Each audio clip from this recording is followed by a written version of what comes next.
Hey guys, welcome back to my channel अर्थशास्त्र की नगरी। सो गाइस, इससे प्रीवियस वीडियो में मैंने आपको जो है डिमांड फॉरकास्टिंग कितने तरीके की होती है, डिमांड फॉरकास्टिंग की क्या क्या इंपॉर्टेंस है और डिमांड फॉरकास्टिंग की क्या क्या लिमिटेशन होती है, इस बारे में हम जो है डिस्कशन कर चुके हैं। मेरे भाई, अगर आपने वो वीडियो नहीं देखी है, ईमानदारी से आप सबसे पहले जो है उस वीडियो को देख कर आइए, क्योंकि एग्जाम के पॉइंट ऑफ व्यू से वो वीडियो आपके लिए बहुत ही ज्यादा इंपॉर्टेंट है। अगर आपने ईमानदारी से वो वीडियो देख ली है तो आज की वीडियो गाइज हमारे लिए उससे भी कहीं ज्यादा इंपॉर्टेंट है, क्योंकि टॉपिक जो है आज का हमारा वो बहुत ही ज्यादा इंपॉर्टेंट है और इसका नाम है मांग पूर्वानुमान की विधियां के method of demand forecasting. Demand forecasting जो है हम कैसे कैसे कर सकते हैं। तो बिना बकवास किए मुद्दे को शुरू करते हैं। जैसे कि आप यहां देख ही रहे हैं, डिमांड फॉरकास्टिंग करने के लिए हमारे पास जो है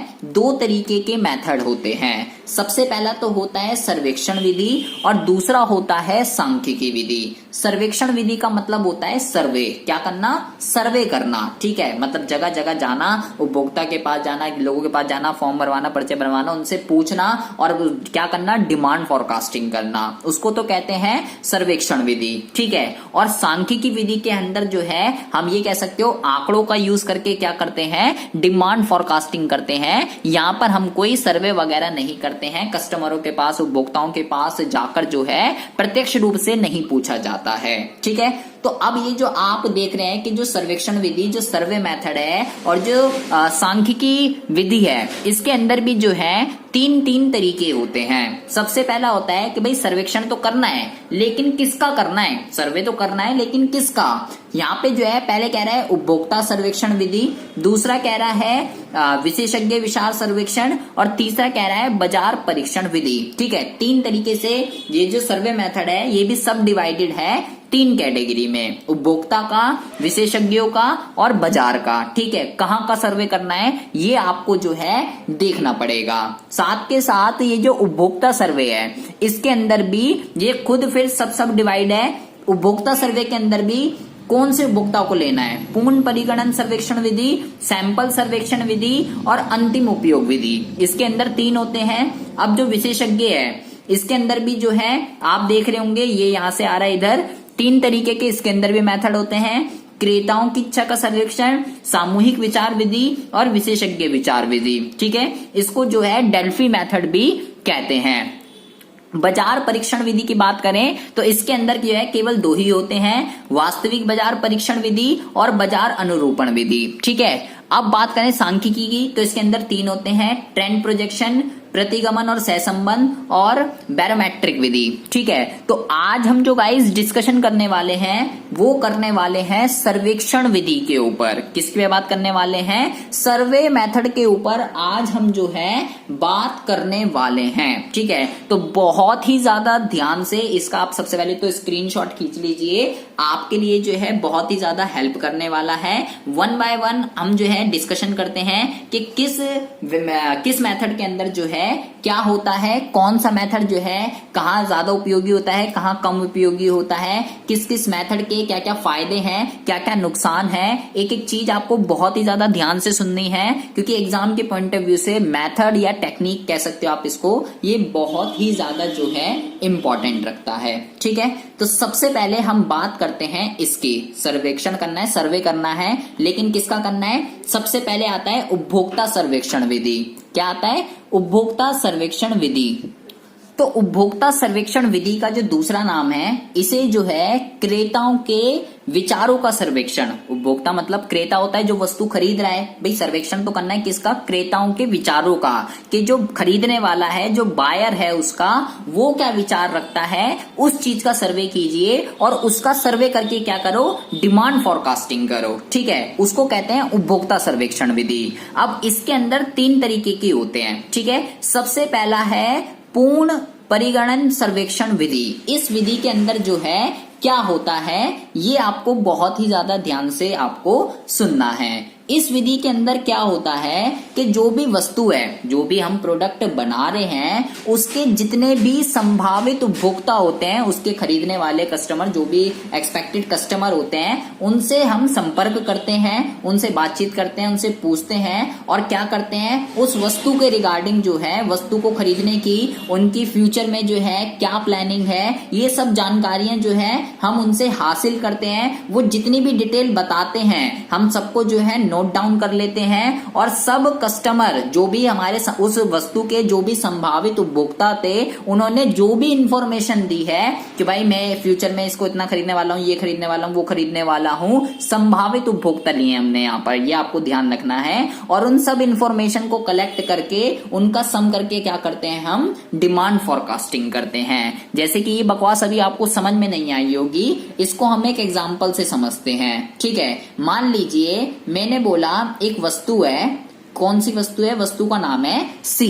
ठीक है, और उस वस्तु के जो उपभोक्ता हैं, जो संभावित उपभोक्ता हैं, वो है एन। ठीक है, इतने उपभोक्ता हैं और ये वस्तु है। जब हम इन उपभोक्ताओं के पास गए, इनसे हमने पूछा तो इन्होंने बताया कि भाई मान लीजिए इन्होंने बताया C1, C2, C3, C4, C4, C5, ऐसे हम सबके पास गए और सबसे जो है इन्फॉर्मेशन कलेक्ट कर ली कि मैं इतनी खरीदूंगा, मैं इतनी, मैं इतनी, मैं इतनी, मैं इतनी। तो भाई अगर हमें इस वस्तु का डिमांड फॉरकास्टिंग करनी है कि फ्यूचर में इसकी डिमांड क्या होने वाली है, तो इन उपभोक्ताओं ने, इन संभावित उपभोक्ताओं ने जो भी इंफॉर्मेशन दी है, उन सबका हम क्या कर देंगे, उन सबका हम सम कर देंगे, C1, C2, C3, C4, C5 और ऐसे ही चलते चलते Cn। ठीक है, तो इसकी जो टोटल डिमांड आ गई वो आ गई ये, जो कि फ्यूचर में इस वस्तु की जो है होने वाली है। ठीक है, तो ये होता है जी आपका इस वाले मेथड के अंदर पूर्ण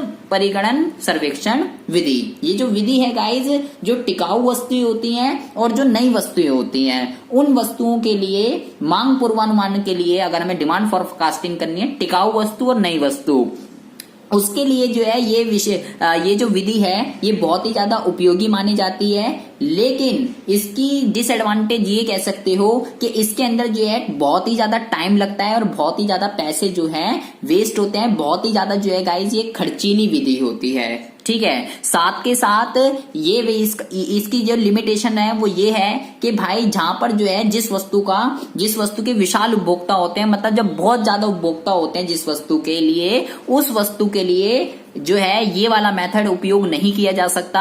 ये मेथड केवल वहीं यूज किया जाता है जिस वस्तु के सीमित उपभोक्ता होते हैं, लिमिटेड। ठीक है, साथ के साथ ये भी हो सकता है कि हम जो इन उपभोक्ताओं से, जो इस वस्तु के ये जो संभावित उपभोक्ताएं हैं, हम इन उपभोक्ताओं से जो इंफॉर्मेशन कलेक्ट कर रहे हैं वो पक्षपातपूर्ण भी हो सकती है, उपभोक्ता जो है पार्शियलिटी भी कर सकता है।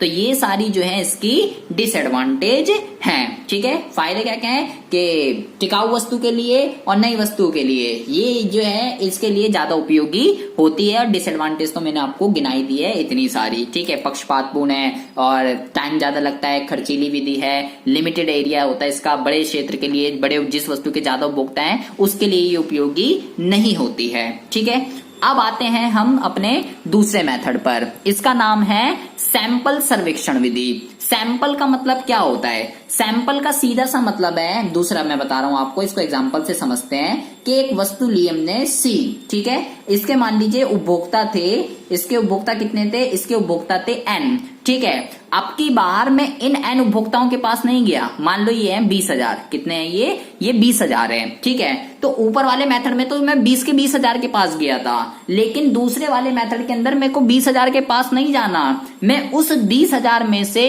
कुछ के पास जाऊंगा जो सबका क्या करते हैं, प्रतिनिधित्व करते हैं। ठीक है, मैं इसमें से कुछ सैंपल सिलेक्ट कर लूंगा। मान लीजिए मैंने सैंपल कलेक्ट कर लिए 2000। ठीक है, क्या कर लिया मैंने जो है सैंपल कलेक्ट कर लिए 2000 के। 20,000 में से कितने चुने मैंने? 20,000 में से केवल मैंने 2000 चुने, और इन 2000 से जो भी मेरे को इंफॉर्मेशन मिलेगी, इन 2000 से जो भी मुझे इंफॉर्मेशन मिलेगी, मान लो इन्होंने बोला C1, C2, C3, C4 और ऐसे करके करके C 2000। ठीक है, इनसे जो भी मुझे इंफॉर्मेशन मिलेगी मैं उनका क्या करूंगा, मैं उनका जो है यहाँ पर एवरेज निकालूंगा।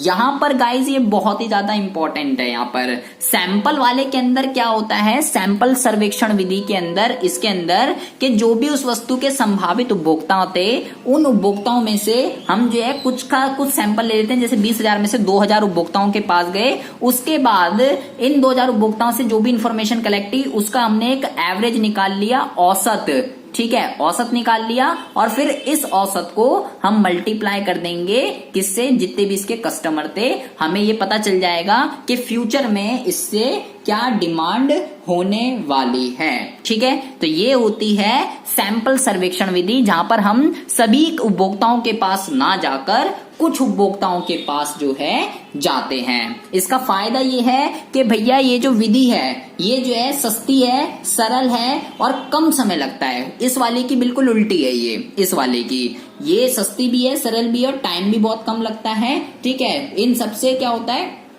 ये कह सकते हो। और क्योंकि ये जो हम सैंपल है, ये जो हम सैंपल भाई 20,000 में से 2,000 बंदे हमने चुने, ये जो सैंपल हम चुनते हैं स्टैटिकल मेथड, सांख्यिकी विधि से हम जो है चुनते हैं। ठीक है, 11th क्लास में आपने पढ़ा होगा, अलग अलग तरीके के मेथड होते हैं सैंपलिंग करने के भी।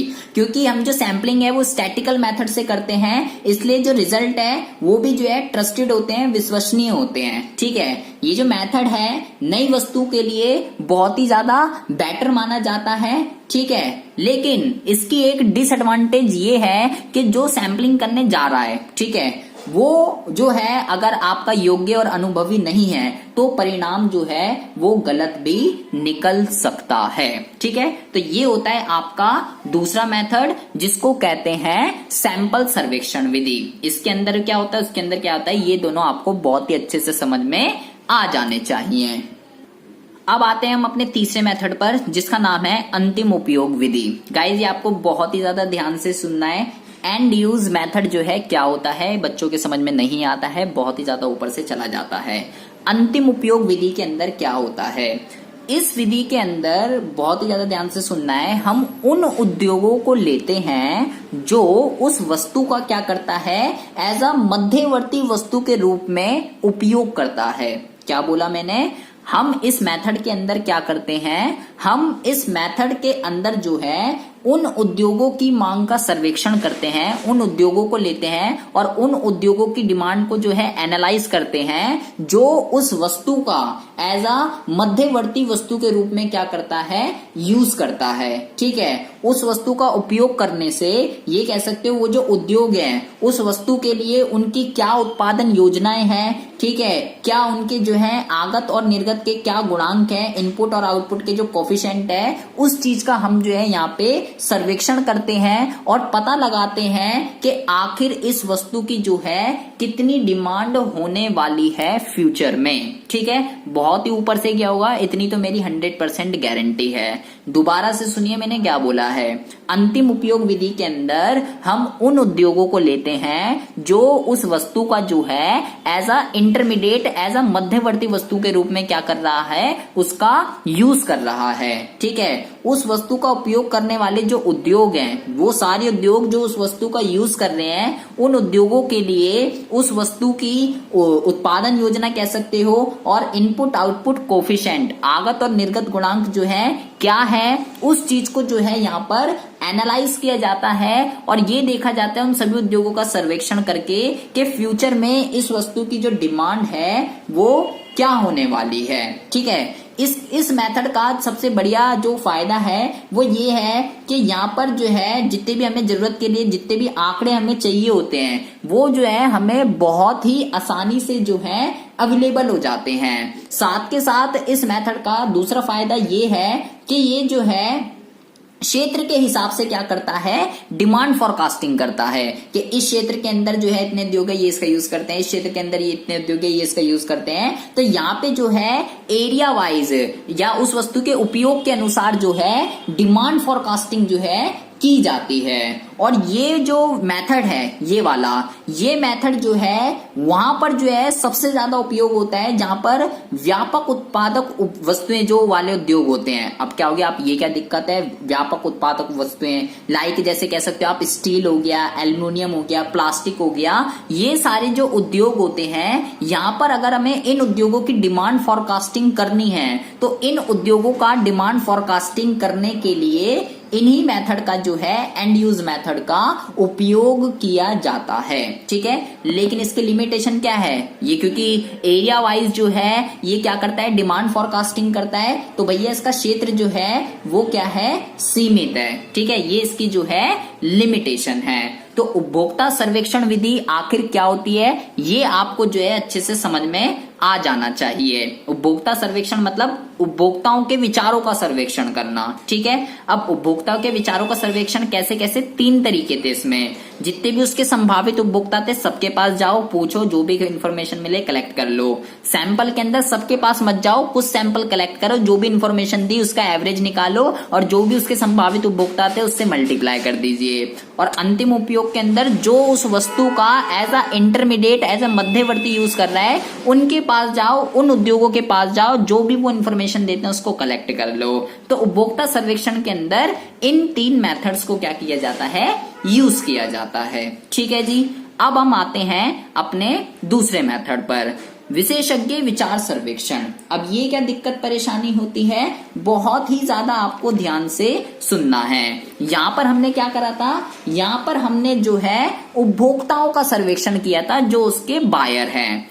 यहां पर हम किसका करेंगे सर्वे, यहां पर हमें जो है उन लोगों का सर्वे करना है जो उस वस्तु के कह सकते हो जानकार हैं। जानकार व्यक्तियों का जो है हमें सर्वेक्षण करना है। हमें ये देखना है कि जो भी वो उसके जानकार व्यक्ति हैं वो जो है उसके बारे में क्या विचार रखते हैं। ठीक है, तो इसके अंदर जो है तीन मेथड है इसके अंदर भी, कि भाई क्रेताओं की इच्छाओं के अनुसार सर्वेक्षण करना, सामूहिक विचार विधि के अनुसार सर्वेक्षण करना, या विशेषज्ञों के विचार के अनुसार सर्वे करना। इसको कहते हैं डेल्फी। ठीक है, बहुत ही ज्यादा ध्यान से सुनेंगे कि किस मेथड के अंदर जो है क्या होता है। सबसे पहले तो है कि बायर के इंटेंशन से जो है क्या करना, विशेषज्ञ विचार सर्वेक्षण करना। अब बायर के इंटेंशन का क्या मतलब होता है, इसका ये मतलब है कि भाई उस वस्तु के जितने भी ग्राहक हैं उनके पास जाना, डायरेक्टली उनसे संपर्क करना, और फ्यूचर में वो जो है उस वस्तु को क्रय करने की क्या योजना बना रहे हैं, क्या इच्छा रखते हैं, उन सबका क्या करना, सर्वे कर लेना।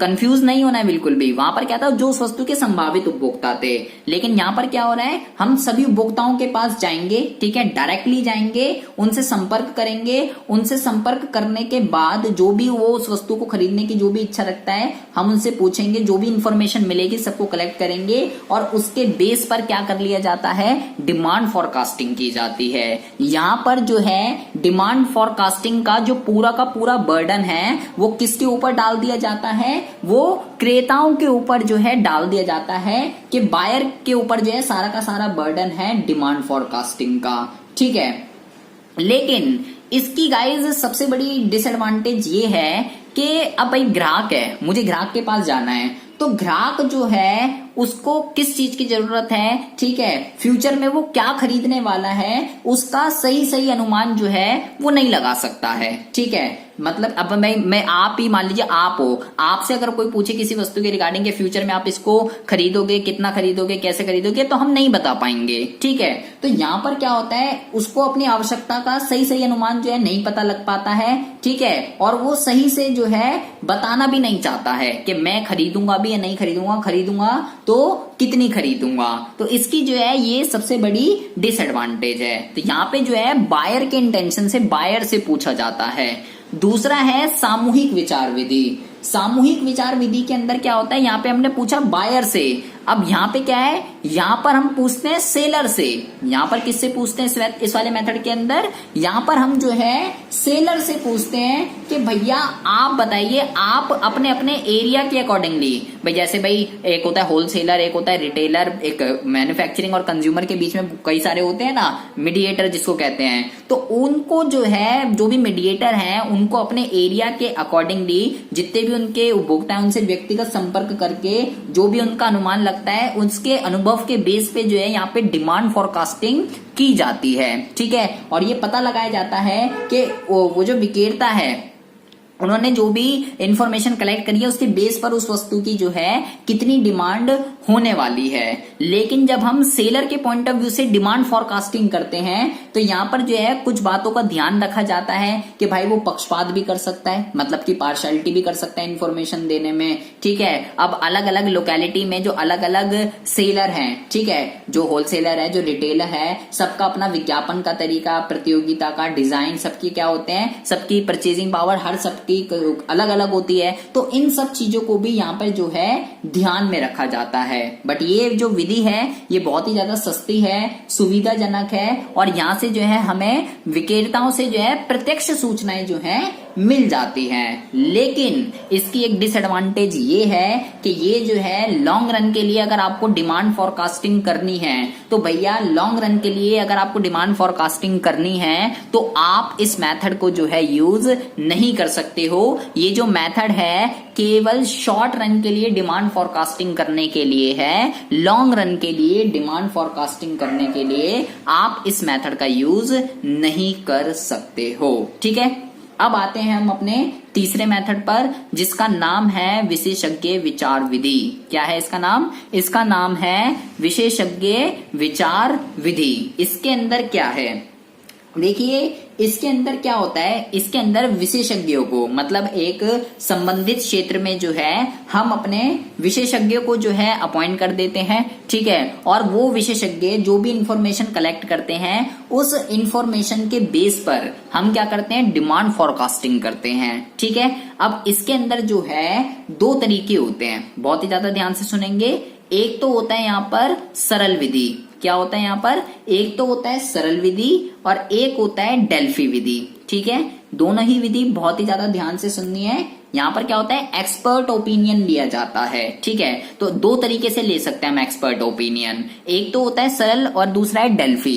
सरल के अंदर क्या होता है, यहाँ पर बहुत ही ज्यादा ध्यान से सुनेंगे कि भाई जो भी हमने विशेषज्ञ अपॉइंट किए हैं, ठीक है, तो वो जो भी इंफॉर्मेशन हमें देते हैं, यहाँ पर क्या होता है, यहाँ पे हम जो है उससे ये कह सकते हो सिंपल, ठीक है, सिंपल या वेटेड, इन दोनों का क्या किया जाता है, एवरेज निकाल लिया जाता है। या तो सिंपल एवरेज निकाल लेंगे या वेटेड एवरेज निकाल लेंगे और उसके बेस पर हम क्या करते हैं, डिमांड फॉरकास्टिंग करते हैं। बट ये जो है इतना ज्यादा यूज नहीं होता है। मोस्टली जो यूज होता है वो होता है डेल्फी विधि। क्या होता है, डेल्फी विधि जो है बहुत ही ज्यादा यूज होती है। अब ये डेल्फी विधि जो है क्या दिक्कत, क्या परेशानी होती है, तो यहाँ पर मान लीजिए अलग अलग लोकेलिटी में, ठीक है, हमने जो है विशेषज्ञों को अपॉइंट कर दिया। ठीक है, अब जब हमने अलग अलग लोकेलिटी में जो है विशेषज्ञों को अपॉइंट कर रखा है, ठीक है, मान लीजिए यहाँ पे ये है, यहाँ पे ये है, यहाँ पे ये है, ठीक है, तो सबकी जो है सबसे पहले तो सब जो भी इंफॉर्मेशन देंगे, सबके नाम, सबकी इंफॉर्मेशन,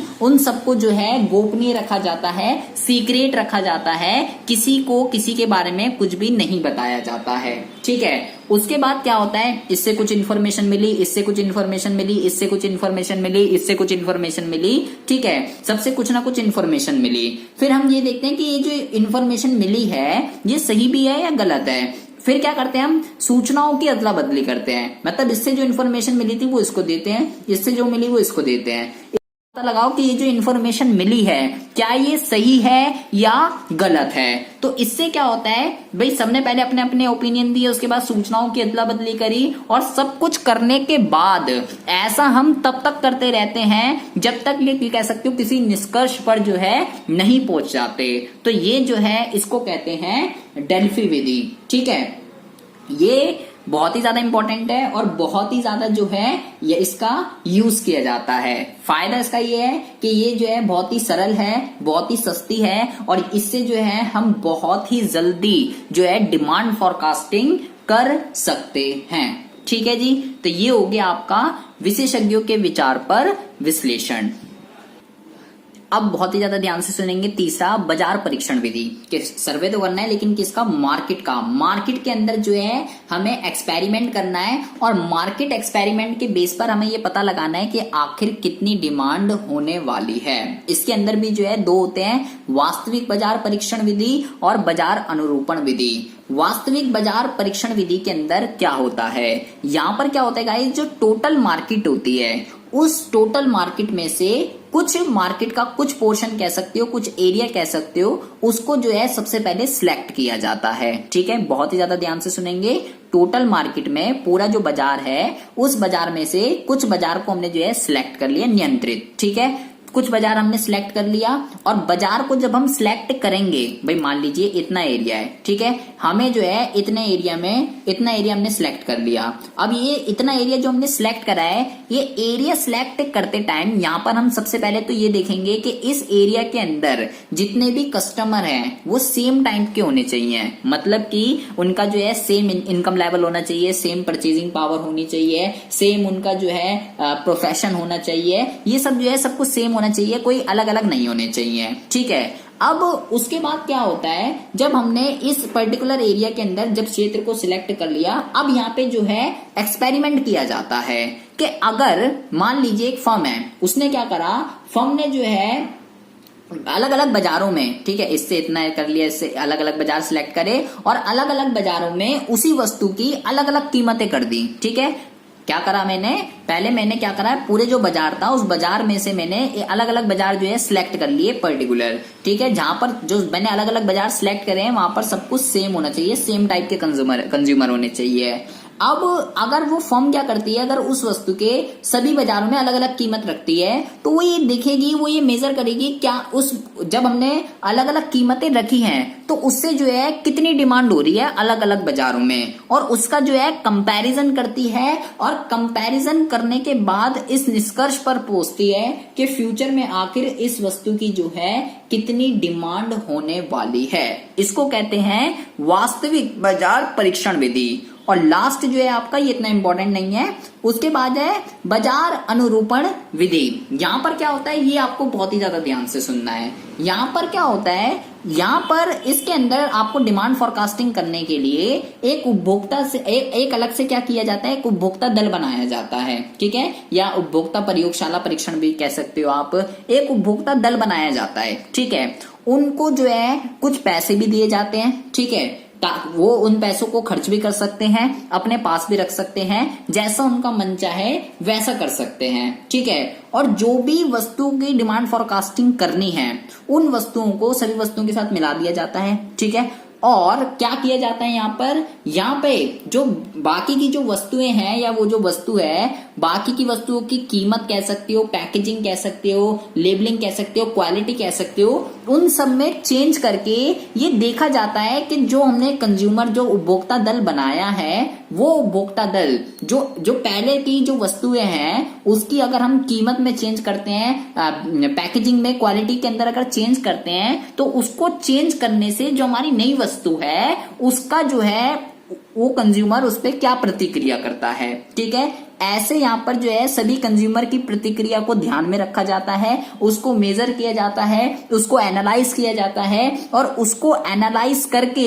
एक निष्कर्ष पर ये पहुंचते हैं कि आखिर इस वस्तु की जो है कितनी डिमांड फोरकास्टिंग की जा सकती है या कितनी डिमांड फोरकास्टिंग हो सकती है। एक बार दोबारा सुनेंगे, क्या बोला हमने यहाँ पर हमने जो है एक उपभोक्ता दल बनाया पहले। ठीक है, उनको कुछ पैसे भी देंगे, वो उस पैसों को खर्च भी कर सकते हैं, अपने पास भी रख सकते हैं, जो उनका मन चाहे वो कर सकते हैं। अब जिस वस्तु की हमें डिमांड फोरकास्टिंग करनी है उनको जो है एग्जिस्टिंग जो है ये कह सकते हो वस्तुओं के साथ रख दिया, और जो एग्जिस्टिंग जो पहले की वस्तुएं थी उसकी जो है कीमत में, ब्रांडिंग में, क्वालिटी में अगर चेंज आए तो अब वो कंज्यूमर कौन सी वस्तु खरीदेगा, नई खरीदेगा, पुरानी खरीदेगा, उसकी क्या प्रतिक्रिया होगी, उस प्रतिक्रिया को जो है एनालाइज किया जाता है और उसके बेस पर डिमांड फोरकास्टिंग की जाती है।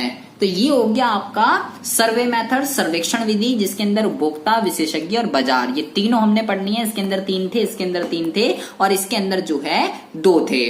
नेक्स्ट वीडियो में हम जो डिस्कशन करने वाले हैं वो करने वाले हैं इस पर। अभी के लिए फिलहाल इतना ही।